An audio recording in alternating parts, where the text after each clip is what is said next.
Hello and welcome to Kickstart 2024 in Amsterdam. Joining me now is Zahl Limbuwala, operating partner for DTCP. And then Zahl, always a pleasure speaking to you. Likewise. You joined DTCP quite recently, so how's the journey been? It's been what, 2-3 months? No, well, it feels like that, but no, it's actually been 9, almost 10 months. Oh wow, sorry, I missed the memo there. No. I mean, the time flies, right? So yeah, it'll be coming up for a year, not long now. Okay, interesting. Well, but you're joining DTCP at a time where there's a lot of revolution across the world. There's a lot of geopolitics going on, especially within Europe. We are in an election year. Billions of people go to the polls to choose new leaders.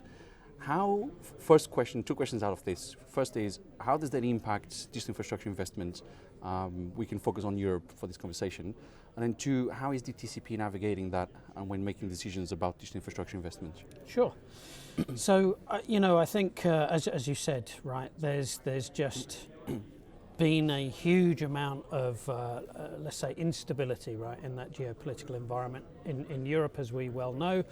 I think from a digital infrastructure perspective, one of the things that I think this industry has always enjoyed, let's say, is a pretty stable trajectory, and I've been in this long enough now to have a long history of almost 3 decades of being involved, to know that it takes some really significant events to sort of knock us off the trajectory that we've been on as an industry. There's been some tweaks and changes in terms of areas of focus in Europe. Obviously, I think the industry was moving further and further east. That very quickly came to a stop, or at least a pause, and let's wait and see. But otherwise, this is a very resilient industry, right? So there's still all of the growth, the opportunity, there's still a significant amount of the European populace that needs to digitize. And that keeps us all very busy. We were having this conversation this morning that we kind of can survive pretty much everything that's thrown at the world. I mean, we survived COVID. COVID was very good for this industry. Brexit was good for the industry in the UK and in Europe as well. GDPR was good for the industry. A lot of data centers got built during that period. So it's basically whatever you throw at the world, this industry makes something out of it. Makes something out of it. Yeah, in a good way. Opportunities everywhere. Yeah. Speaking of opportunities, so what opportunities is DTCP really focusing on at the moment? Because you guys don't invest just in data centers. Yeah. So what's your circle strategy? Like what's on the cards? Yeah, I mean, so we're a mid-market digital infrastructure fund and investor, and we have the sort of traditional mix of digital infrastructure assets, right? So towers, networks, and then data centers. We are starting to look around the edges of that, but those are the core assets that we manage. The edge will be a slightly new segment to those 3. I didn't mean the edge as in data center edge. No, I mean even the edge of the network. Adjacent. Okay. So I think a lot of people in our business are looking at things like the energy transition as well. Energy being such a big part of the data center sector. But those are essentially the sort of 3 core asset classes that we focus on and invest in, and we see still a significant amount of opportunity and growth, obviously in the data center side of things. From a networks perspective, I think we see opportunity in the B2B side of networks as well, because where new data center hubs occur, those need to be interconnected with the other existing hubs. They need to be interconnected with, where the eyeballs and the users, the sources and the destination of data. So, it's a theme that fits well together. It's about the ecosystem. Yeah. It's not just the single asset, because a data center without fiber, it's just it's the building. Yeah, there's nothing in it. Absolutely. When you look into those investments, what sort of criteria do you follow? What makes you say this is the one because it ticks all these boxes? What are the boxes? Yeah. So we're, from a data center perspective, we're sector specialists. So we pride ourselves in being able to identify great companies early on in their life cycle, right? Where the fundamentals are there, they've got initial traction, but they need the scale, both from a financial perspective and from an operational perspective, from a business growth perspective, to realise their full potential.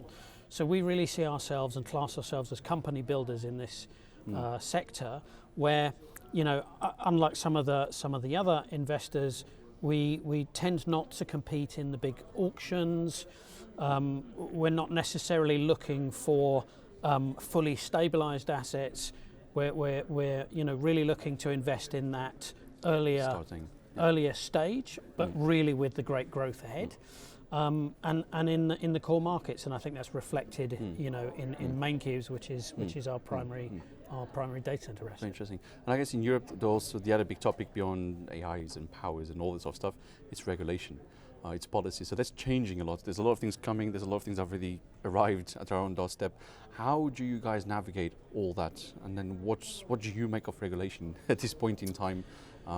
Well, I mean, regulation again brings risks and opportunities as well, right? So, you know, in a highly regulated market, you have the opportunity, if you're able to operate within that context, to get yourself into a position where it's difficult for outside competitors to come in and need to get over those sort of hurdles and barriers. Of course, with a lot of the regulation that's related to ESG, sustainability, energy efficiency, particularly as you well know in markets like Germany, they bring challenges, and they tend to be technical challenges, operational challenges first, but then obviously also challenges in terms of how you look at a business from a long-term risk perspective, from a rebuyer perspective, and I think from our perspective, it's if you have a great team that, you know, are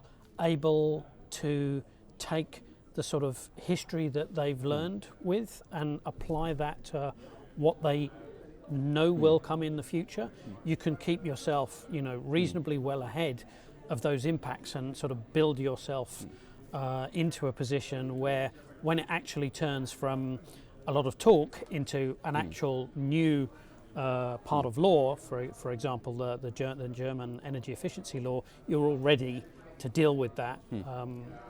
And so that's possible, but it's only possible with an experienced team and staying ahead of the curve. Yeah, exactly. I was going to ask, is you mentioned ESG, so from an investment house perspective, how have the conversations changed around ESG sustainability? How do you finance that? What's the financing like? What are the T's and C's of financing infrastructure that has to have a core ESG strategy in it? So, I mean, our fund, we have a very strong element. One of the core elements of our investment criteria are being able to demonstrate a strong set of ESG credentials. That's from a fund perspective. I mean, our fund has, just last year been given the GRESB 5-star rating, right? Which is both from a fund perspective and a portfolio perspective, a pretty high standard, a pretty high bar in terms of the commitments you make as a fund, the commitments you make, the portfolio companies make, not just for specific targets, but also for application on a day-to-day basis through all of the aspects of ESG, and an actual plan and roadmap to get there. So it's one thing to say, well, here's my 2030 target or my 2040 target, but do you actually have that's the big question. A roadmap to achieve that? And is it achievable?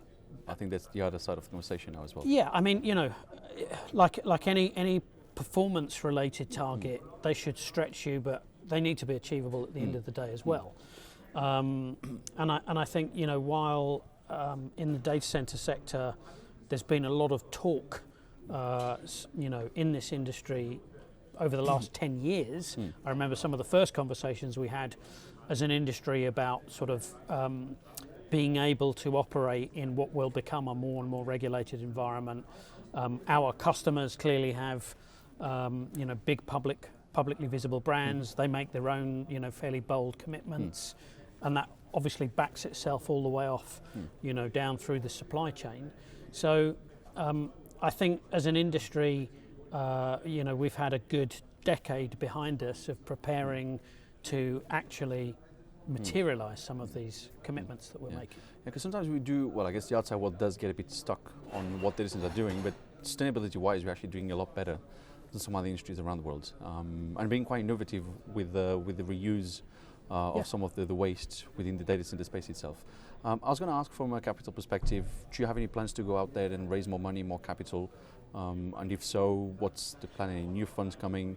Like timelines, values, dollar signs, give us everything, give us as much as you can. Well,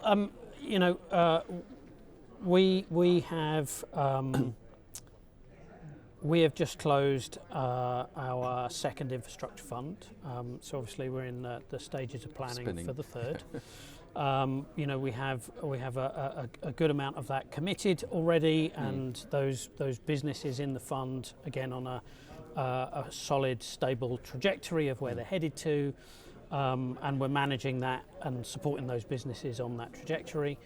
I think for the third fund, more of the same in terms of the thematic. I think there will inevitably be probably a stronger element again from an ESG perspective. I think particularly there's a great adjacency, with energy as an investment in its own right, where it fits with the big power consumers of these ever larger data center campuses.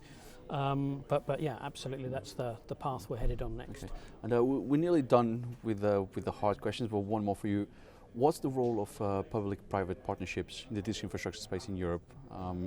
And then let me throw a curveball in there. With everything that's happening in the world, all the geopolitics, the current economic crisis, I think it's okay to call it a crisis, and how things can shift very quickly in the next 6 to 8 months.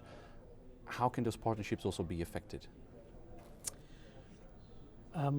Honestly, I'm not sure I have a good answer for that question. I don't think anyone has. It's just about gathering thoughts. Well, and I say that in the context of we're not directly involved in any of those types of partnerships, right? We from our data center perspective, our main Cubes platform is focused predominantly on wholesale co-location and public sector co-location. So I don't have any direct experience of those and what the impact might be. Okay, and then to put our misery. So we are Kickstart 2024. What does a conference like this mean to you as an attendee, and then what does it mean to DTCP as a company? And then when you look into 2025, what do you think is going to be the topic for next year? A conference like this really is an opportunity to litmus test the market from many different perspectives, in a very short period of time, whether that's through attending the various panels and speaking events, obviously the networking with all of the various aspects of this industry, and that's, I think, given the pace that the data center sector is moving, given that macroeconomic environment, it's sensible to do that regularly, right? And just keep checking yourself that your thesis of yesterday is still valid in today and tomorrow. Yeah. And in terms of 2025, well, I mean, I think 2024, coming out of 2023, there was a lot of talk about AI.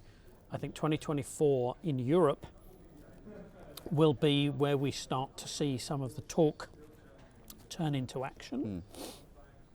And there's a lot of speculation, there's a lot of people with crystal ball gazing on that. I think 2025 will be where there are really some material commitments made from a data center capacity perspective for this new sort of use case of AI, which I think will validate what a lot of people are speculating and saying, that there will be a lot of demand beyond the sort of core flat D markets, even beyond the tier 2 European markets as well. And until the end of the year, we're also going to get a lot of answers on the world's political stage, which will help with a lot of decisions going into 25, 26, 27. So let's hope for a good end of the year. Yes. But Zahl Limbuwala, thank you so much for talking to me. Always a pleasure. As for your home, thank you for watching, and do check our website and check out social media for more news and breaking features about this infrastructure from across the globe. At the Tech Capital, you lead, we report. Bye for now.